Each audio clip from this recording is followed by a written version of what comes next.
I'm here introducing Ross Flynn, our counselor, who will be telling us about tabletops, one of my favorite topics. So both incident response tabletops and Dungeons and Dragons. Take it away, Ross. Thank you so much, Leslie. Good morning, good evening, good afternoon, wherever you are. It's a pleasure to have you here. Thank you so much for joining my chat. I'm Ross Flynn. I'm excited to talk to you about tabletops. I have a deep love for both incident response tabletop exercises and for Dungeons and Dragons. And the marriage between these two is just beautiful. And I'm grateful for the opportunity to talk about this. What I would really love to get out of today is to give you the ability to ask the right questions or facilitate your own tabletop and to get into Dungeons and Dragons. If you've never touched it before or you have minimal experience with it, I want to enable you to have the tool sets that you need to jump into it. A little bit about me. I'm a senior manager at a cybersecurity firm called Echelon Risk and Cyber, where I lead our cyber risk advisory practice. I've been in the industry for quite a bit. I've done everything from risk management, penetration testing, OT, traditional more SOC. Been around. And in addition to that, as you probably guessed, I have a deep love for Dungeons and Dragons. I was first introduced in 2017 through cybersecurity, where I made a few friends through work who wanted to try Dungeons and Dragons. I was interested, but none of us really had the experience. And eventually we got a couple of folks together and did the work. And hopefully that work is something that I can translate to you so you don't have to go through the same efforts. I also highlight that I'm a hot sauce connoisseur. I love hot sauce so much that I started my own company making hot sauce because I just couldn't get enough of it. Gonna jump straight into our agenda today. Really want to talk through on the incident response side, the current threat landscape. Why should we be doing tabletop exercises? What are tabletop exercises? What's the point? What can we get out of them? I want to explain some of my approach and how we've been doing these tabletops. And then what does it mean to lean into the gaps? How do you grow from this? On the other side, we want to jump into what is D&D. You may have heard of it. You might be an active player involved in one or several campaigns. I really want to explore what is D&D, and then how do you go about starting?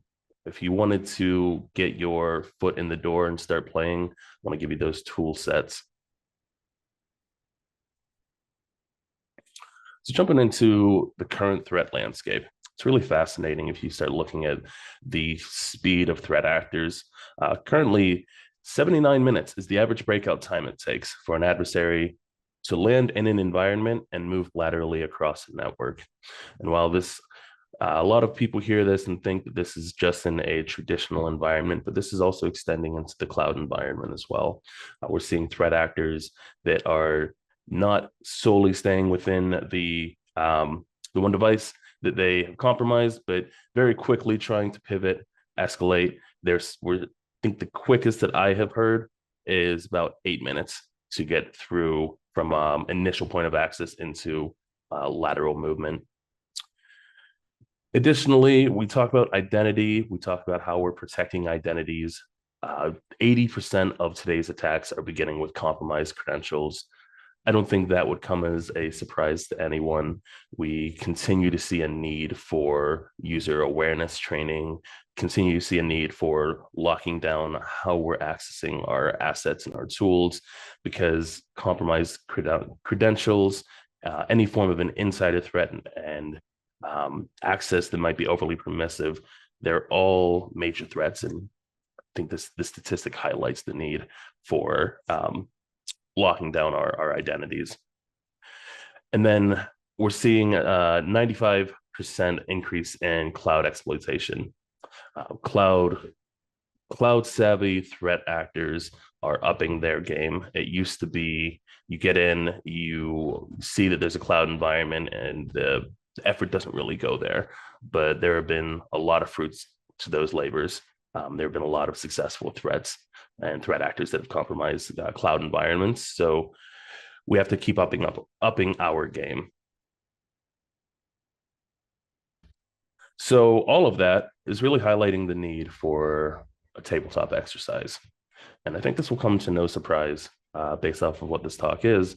What is a tabletop? I mean, it's corporate Dungeons and Dragons. It's creating a plausible fictional scenario and allowing participants to assess their capabilities in a safe environment. The way that I like to approach tabletops is to work with trusted stakeholders within an organization. And I want to ask the technical staff, where in not so many terms, where are you hiding the bodies? Where are the things that you are really concerned about? Where are, if you were a threat actor, what would you go about doing to compromise your organization? And we play a little bit of devil's advocate. We talk to each other about what could plausibly happen. I can't come in and say we deployed ransomware on a server if that server is behind three layers of authentication in MFA, and you have serious security controls around those, then this isn't really going to be a relevant exercise. So we like to come up with a attack path initially, and then jump into the scenario development and talk through the business impact coming out of that. But these need to be relevant to the organization.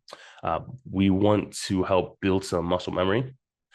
The more that you can repeat a process, the more that you can practice it, the quicker your response times are going to be to recovery, to containment efforts, rinse and repeat, and eventually you're going to be doing this like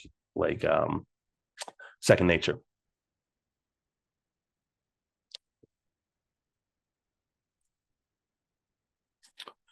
So we talked through what is a tabletop, this fictional scenario, but why are we doing them? We highlighted a little bit of it before, but some of the key points to me are the rehearsal of coordination. We end up doing, or I end up performing a lot of these across a variety of stakeholders. So great example is I might work with a very technical staff to start. We'll talk through the processes and procedures. How do you go about your initial detection? How do you follow the next incident response lifecycle? What does your incident response plan say? Do you have playbooks? And we'll go through step by step and talk through what has occurred so far, what information do we have, and then we'll go through what can we practically do. But the point of that being this rehearsal of the coordination. Again, it's just this muscle memory. You keep flexing that muscle. Then we move into more of the management. We might do some with senior leaders, executives. We might do some with middle management, and tailoring those experiences towards that group is going to start to challenge the program, because traditionally you might not see some of your senior leadership that is familiar with how to deal with an incident. Unfortunately, there's this idea that, well, security is going to handle that. And in practice, it's just not the case. This is an organizational issue. So challenging the program is a very key part of this exercise, and it's a key goal coming out of this. And then another key goal is just the identification of gaps, and we'll get into what does that look like and how do you really press in on those gaps. From a strictly pragmatic perspective, we do have to do this for compliance for a variety of frameworks. There's a few listed here, but if you're looking for an attestation or a certification, a lot of times these different frameworks and regulations have requirements to perform some form of incident response tabletop testing. So how do we make an impactful exercise? I think really there's 4 parts to this. We need a real scenario. When I say real, it has to be plausible. We need something relevant. If I'm doing an exercise with a fintech company, it doesn't make sense for me to do injects that are related to manufacturing and an OT environment, because they're not really going to have much interest in that. So making sure that it's relevant, not only for the organization, but also for the participants. Getting the right participation is critical. Because if you go with just a technical audience, that's fine. We just need to make sure that we are doing injects in a scenario that are focused on a technical audience, and we're not boring a director who doesn't care about the director of finance or HR who doesn't care about the technical details. It's not a good use of anyone's time. And then the actual facilitation itself. So having either a facilitator who's done this before, or if you decide to facilitate this, knowing what you want to get out of it, what are the end goals, and what are some of the metrics that you're going to be looking for at the end. So realism and relevance. I gave a bit of insight into my approach earlier, but from my perspective, I think the first thing we need to do to make something realistic is to develop this attack path by learning where our flaws. And that doesn't mean that they are vulnerabilities, but it could be not even a misconfiguration, but a lack of MFA somewhere. That's a lot of times an initial point of attack in our theoretical scenarios is who would have an elevated access to this system. We talk through in practice, it would be these people. Is there a way that we could socially engineer them? Well, on this system or maybe in this environment, they don't have MFA. So potentially we socially engineer them at home or even on their work account. We leverage that access. It could be a malicious browser plugin that gives us access to a session token that then gets into as an authenticated user to that resource. But whatever your attack path is going to be, making something that is realistic is really critical to the success of the tabletop. There's a lot of ways to do that. You can have that insider interview, talk to the technical staff. You can leverage threat intel. So any form of threat intel that you might have via a variety of means. Sometimes we can leverage credentials. We can leverage news that has been that's come out recently. Anything that you have that makes this feel more realistic is going to make a more compelling exercise. And then speaking to relevance, again, making sure that the exercise is relevant to the participants that you have. So if you're going to bring in some of your senior executives, you don't want to do a solely technical exercise. They're not going to care about how you used your EDR or how your EDR blocked a execution. They're going to want to know what is the business impact of this? What is the regulatory impact? If you're publicly traded, do we have to file an 8K? What do I need to know as a leader? So as you're developing this, I would highly recommend going with this attack path and then developing these injects afterwards. The way that I like to think of that is the attack path being the illness and the injects being the symptoms of the illness. If we see at the end of the attack path, we got domain admin, then what is the first sign to an incident responder that something is happening? Is it a notification that the domain admin account has been logged into from a unauthorized or a different IP than usual? What is the first thing that somebody is going to see?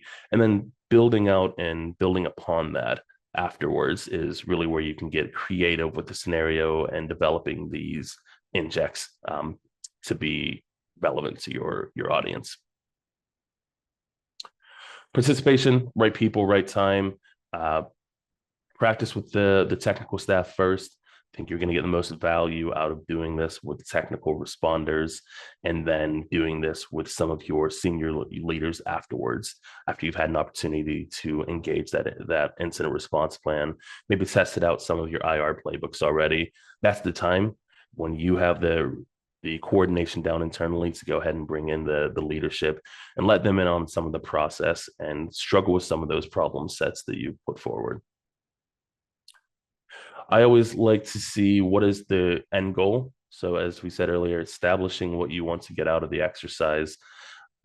Some really critical teams that I would highly suggest when you start incorporating more folks are your PR team, your legal team, marketing. If you have investor relations, that's a critical team, HR, because all of them during a real scenario or a real incident are going to have a role to play. And just like the technical responders, they need to be rehearsing that coordination and building that muscle memory. When it comes to facilitation, highly recommend either bringing in a third-party facilitator that does this rinse and repeat, that can build something custom for you, or if you choose to do this in-house, watch some videos. There's some great resources online for you to watch and see how others facilitate. CISA puts out a lot of really great materials around scenarios that you might be able to leverage that are relevant to your organization. But if you are going to facilitate, a couple of things to keep in mind: knowing the audience. If you do decide to do this with a more senior leadership, know them individually and their roles. It's easy to say, well, this is just legal or this is just HR, but knowing what their capacity is and if you need to bring in other folks in advance is really critical. If you end up facilitating and you realize that maybe I don't have everybody I need, I think that's fine.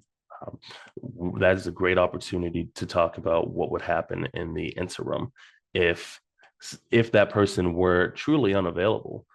Maybe they're on a plane somewhere, they just won the lottery and they decided to cash out. Where do we have some single points of failure, and start to explore those conversations, pull at some of those threads.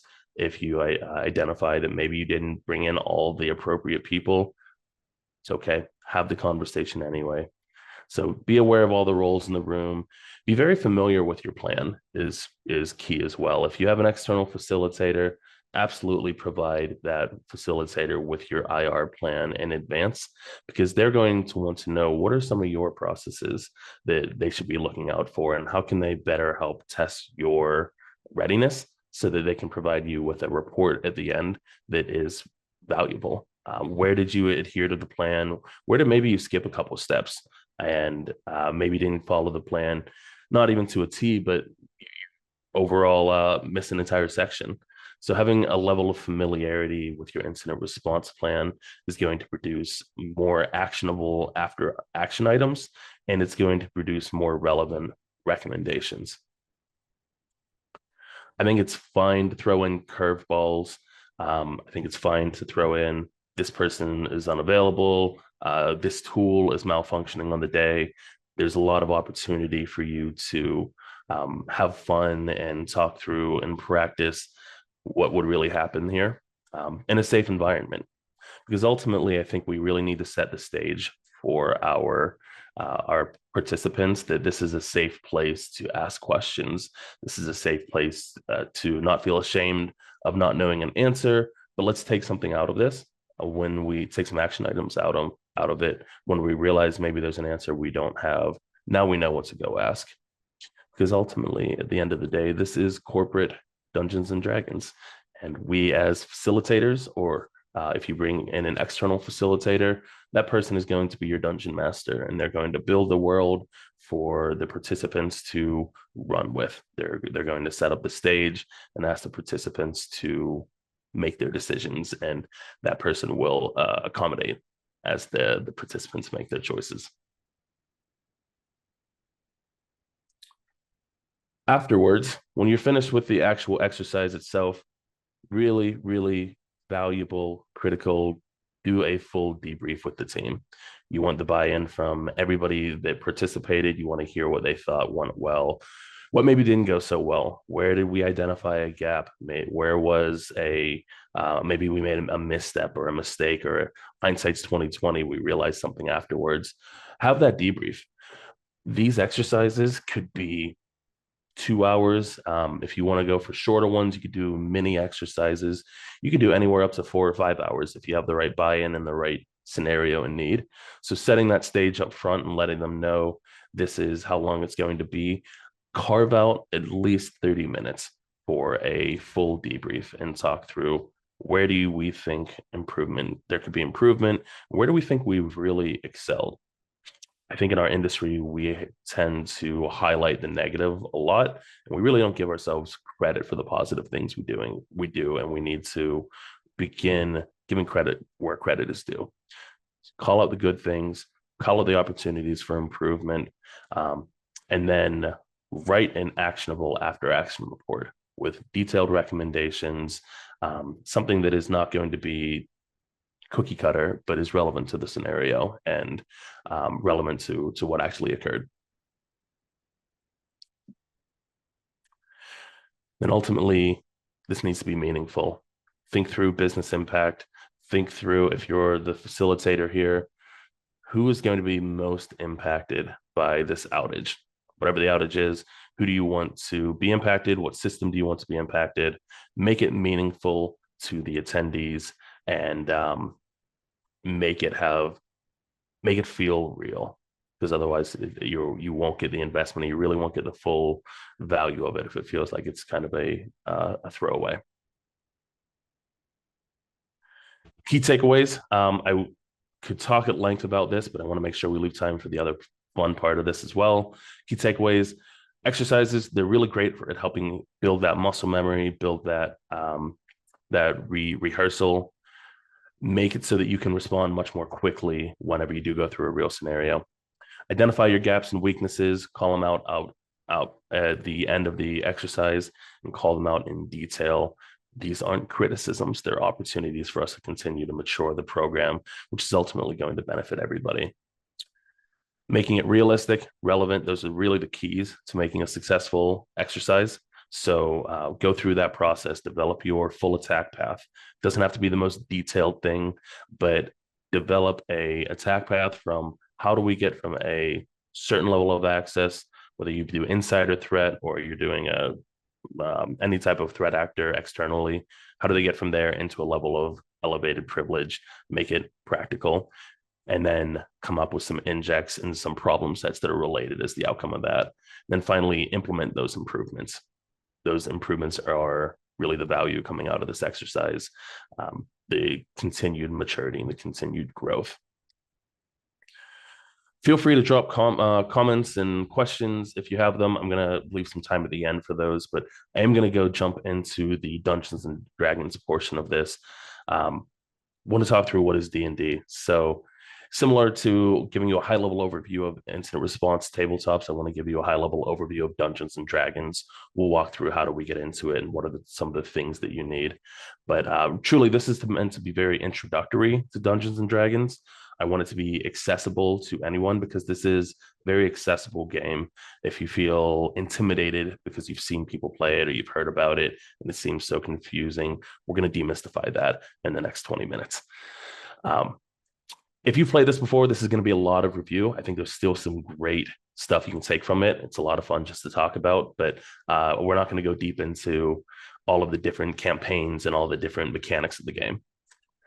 So ultimately, D&D, a brief history of D&D, was actually published, created in 1974 by gentlemen Gary Gygax and Dave Arneson.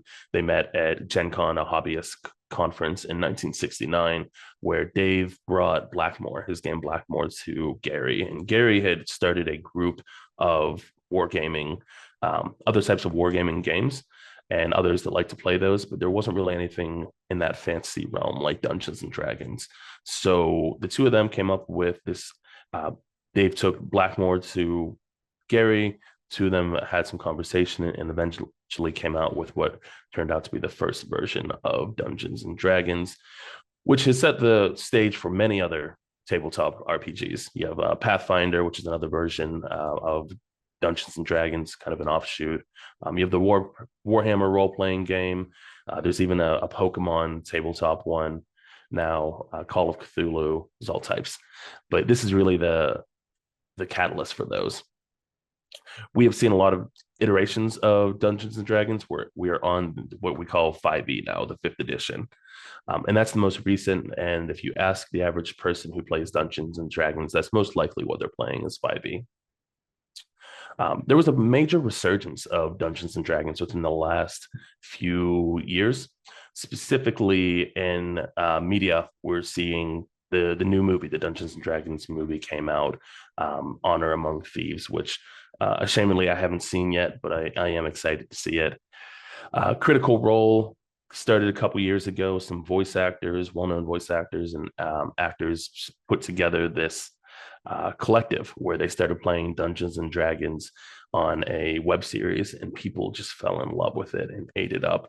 And now we have there's a Prime show about their adventures and all their experiences. And it's a thriving show. If you haven't watched it, I highly recommend it.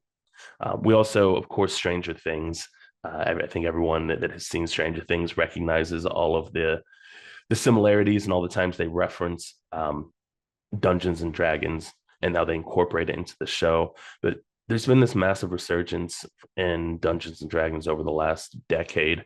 Um, According to Wizards of the Coast, who creates or who now publishes um, Dungeons and Dragons, 2017 saw a 41% increase in sales, and 2018, which was a record, and then 2018 then beat that record. And I can only imagine that our time quarantined during pandemic only made that more accessible to people, whether you played remotely or in very small groups. There were more Dungeons and Dragons groups happening then. If you are looking for opportunities to learn more about it or watch others play, these are all great resources. I'd highly recommend checking out Dimension 20. Really great comedians that get together and play together. There's Tabletop Escapades on YouTube. There's lots of resources that you could check out. I can make some other recommendations, but please go check them out. Do yourself a favor. So the natural question is, why are so many people interested in it? I think there's a ton of reasons. You might have seen that my handle is counselor. Prior to InfoSec, I was a family preservation counselor in the child welfare system. I was doing foster care recommendations and home assessments. And what really drew me to cybersecurity was still that ability to protect people, but then to do it in a different capacity with a little bit less emotionally draining, a little bit more technically challenging. But one of the things that I learned coming into this and coming out of counseling was what an opportunity there is for education and therapy and these types of tabletop role-playing games. There are organizations who will provide certifications for therapists to lead therapy through Dungeons and Dragons because it offers this opportunity to explore real-world problems in a way that is safe, a way that they can't be hurt. It offers a safe way to develop social skills as well.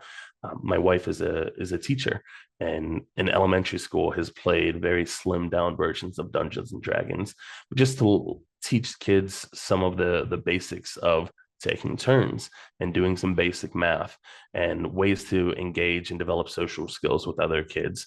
And that has been so encouraging for me to see and exciting for me to see how a tabletop game like this can impact so many different people in so many different ways. For myself, a couple of things and some of the colleagues that I play with, personal growth is big for me.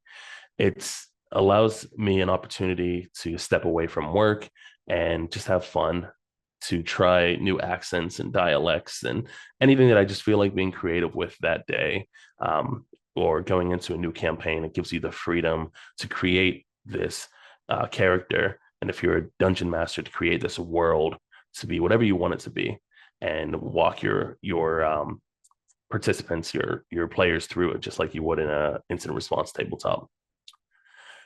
One of the other beautiful things I appreciate about Dungeons and Dragons is the ability to build new relationships. If you can find a game group who is playing Dungeons and Dragons somewhere or some variation, call the game store, call whoever's hosting that, see if there's extra room, see if there's another campaign that's coming up. How can you get involved? Additionally, it helps you maintain older relationships and reinvest in the relationships that you want to keep, that are just a little bit harder.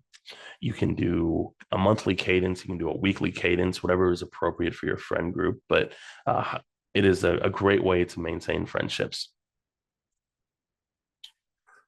So what do we actually need to play D&D? I think truly at our core, and the similarities are uncanny.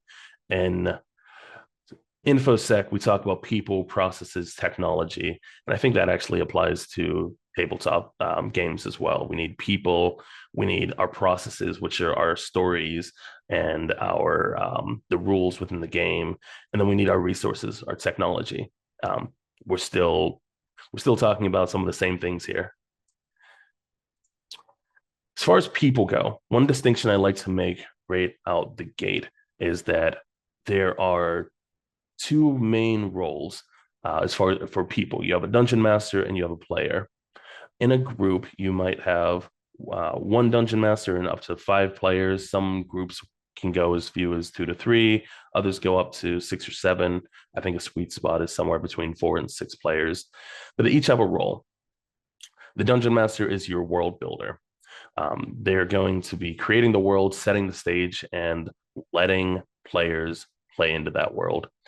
One of the most frustrating things and one of the most interesting things as a dungeon master is putting all of this effort into this world and expecting your players to do something, and then all of a sudden they see something that's totally unrelated and they go down that path, and you have to improv on the spot and think of new things. You've created this world, but now you have to really live into it. So the dungeon master has a couple roles. One is world builder, one is storyteller. Fleshing out the story and talking through what's happening. They are the rule arbiter. They unfortunately have to maintain the rules. There are a fair amount of rules that come along. They have to maintain that with some level of flexibility. They are the adjudicator of actions. They're the ones that are keeping things moving, and they're the facilitator, really. The player, on the other hand, has the opportunity to create this character. And I want to create this distinction between player and character, because while you could project and you could make a character based on yourself, you can make any type of character you want. We'll jump into character creation later, but there's so much freedom in the types of characters you want to create with their own personality traits, their own abilities, their own moral compass, that you don't have to make a character based off yourself. You can make several characters that are all totally different from you. But there's the player and there's the character. It's two separate entities.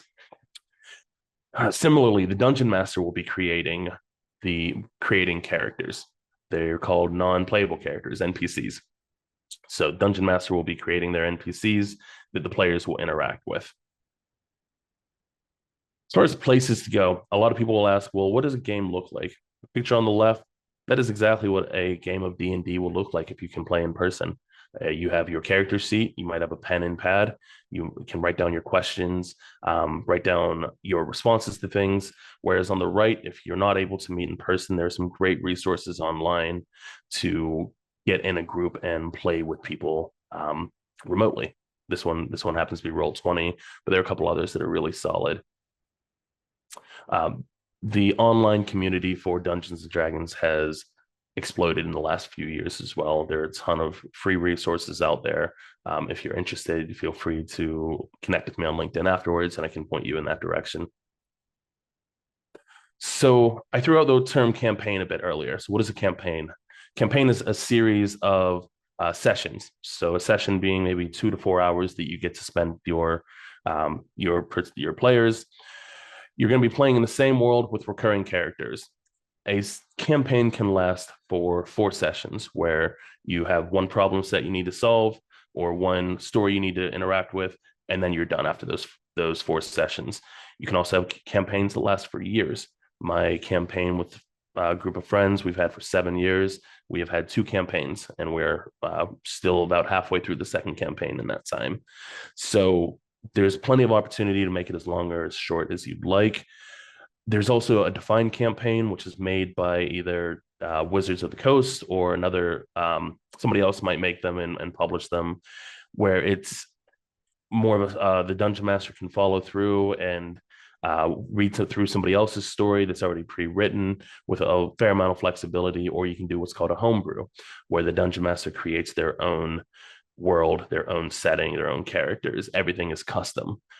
My preference, I love homebrews, but there are some really great defined campaigns. I chose Out of the Abyss now, which is a modern classic where the players are trapped in the Underdark and you have to get back to the surface, but there are some other things that happen. Highly recommend Out of the Abyss if you want to start with a defined campaign. Looking at time, I want to make sure that we get to some of these and leave some room for questions. So wanted to show you, this is what a traditional character sheet will look like. So there are a couple key things that you need to know going into creating a character. On the left, you'll see a couple different attributes. They say strength, they say intelligence. We'll talk about those different abilities. Really, you need to know what your class is, what your race is, and what your abilities are. Those are the key elements of a character when you create them. As you can see here, there are quite a few options, and those are just the base options in the 5th edition of Dungeons and Dragons. There are plenty more beyond that. But if you want to start early, you want to start something new, I would recommend sticking with one of these. You can be a little traditional. A fighter, a human fighter, is a pretty easy one to start with. You can learn the rules and figure out how to play them. But I would say start a little bit less confusing, because some of these have some nuance. So we talked about ability scores, or at least I referenced them. This is one of my favorite ways to explain what ability scores are. You have strength, which is the measure of physical power, dexterity, the measuring of agility, constitution is your endurance. As you're going through a campaign or a session, you're going to be tasked with different challenges, and each of these is going to have its own place to support the mission, because ultimately you're going to be part of a party or a team, and you all need to figure it out together. Endurance is part of the constitution. You have intelligence, which is reasoning and memory. Perception and insight would be wisdom, and charisma would be your force of personality.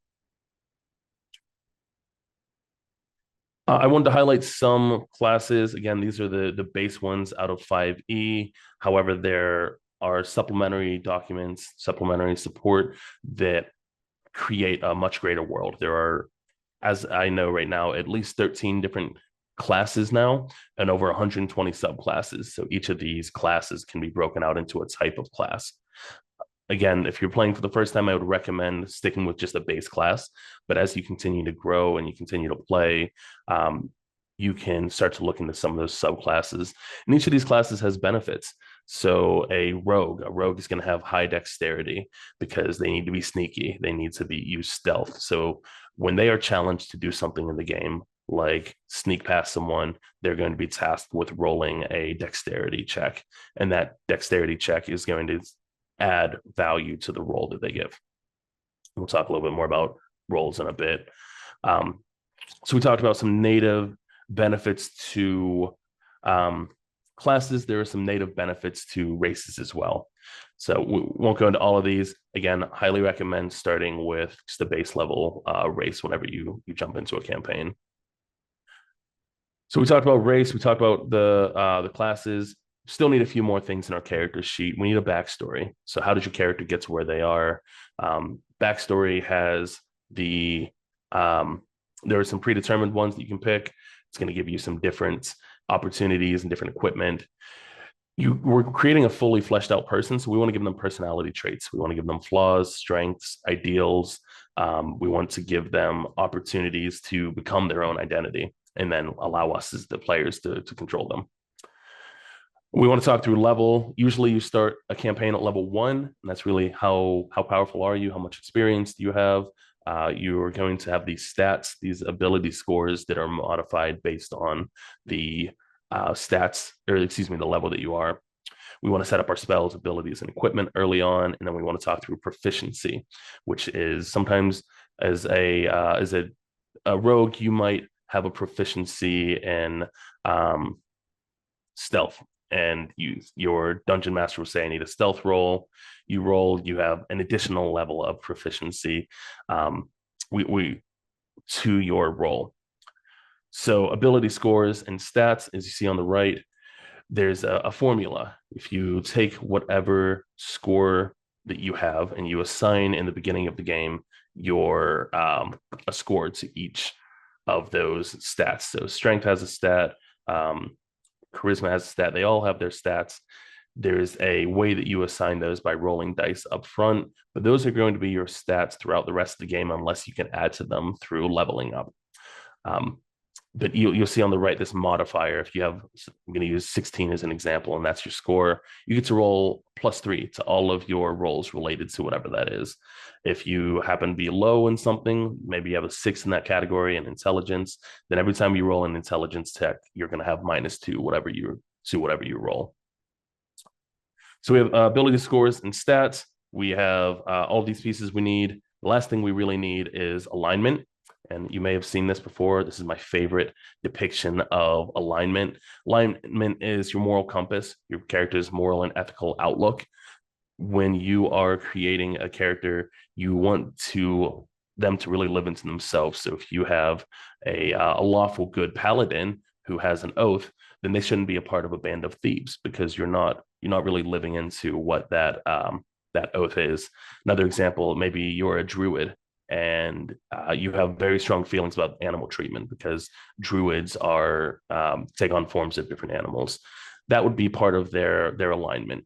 So making sure that you define your alignment out from the get-go, understand what you want this character's goals and motivations to be, and then act in that way as long as you're playing that character. So we made our character in this instance, picked a human fighter, level 1, ability score. You can see we assigned some scores. We have an armor class, which is the number that needs to be hit by somebody that is targeting you, maybe a foe. They want to target you with something, they have to roll above a 17 to be able to attack you with that. And then again, we talk about personality. This person is a flattering fool. They rely on their wit and charm to win people over, which is why we gave them additional charisma. So if you have a charisma throw, that character would get +2 to their charisma throw. Whereas if they have a dexterity throw, which is a 9, they're going to have -1 to their dexterity throw. I want to leave you with some resources. There's a couple must-haves. Really, there's really just one must-have, and that's the player's handbook. You see it on the left there. That is going to have everything you need to start a campaign, or to be a player in a campaign. If you want, you can pick up the Dungeon Master's Guide. There's a lot of great resources in there on how to run a campaign. There's also the Monster Manual, which will show you the amount of monsters and foes that you can fight in the world, the Forgotten Realms world. These are all about $25, but you can also get them from your local library. You also need a set of dice, and you want dice that range from a D3 or 3-sided to all the way up to a D100, a 100-sided die. Excuse me, a D4. Depending on the type of attack you're doing, you might have, the book will tell you what to roll. So you will always have direction on what to roll, the most common being a 20-sided die. So make sure that you pick up some dice, a couple 20-sided die. Usually you can buy these multi-packs of dice. Couple resources, if you do want to read out of a book, have a defined campaign. Highly recommend each of these. I can send this to anybody that wants to check this out, that's interested. And then just a couple final thoughts I wanted to leave. When you're doing both a tabletop or you're doing a incident response tabletop or a Dungeons and Dragons session, you want to choose the right DMs. You want to pick a facilitator that knows what they're doing. You want to pick a DM that has done this before and can create the world. You want to choose the right campaign, a scenario that's interesting to your participants in a tabletop exercise, a campaign that's interesting to your players, and then you want to choose the right party. If you have all fighters on a team, who's going to heal the fighters? If you only bring technical responders, who's going to deal with the legal ramifications? Making sure you choose the right party in both categories is going to set you up for success. I don't think I have time for questions. If you do have questions, feel free to reach out to me. I've got a couple places you can reach me on Twitter, on LinkedIn. Feel free to connect.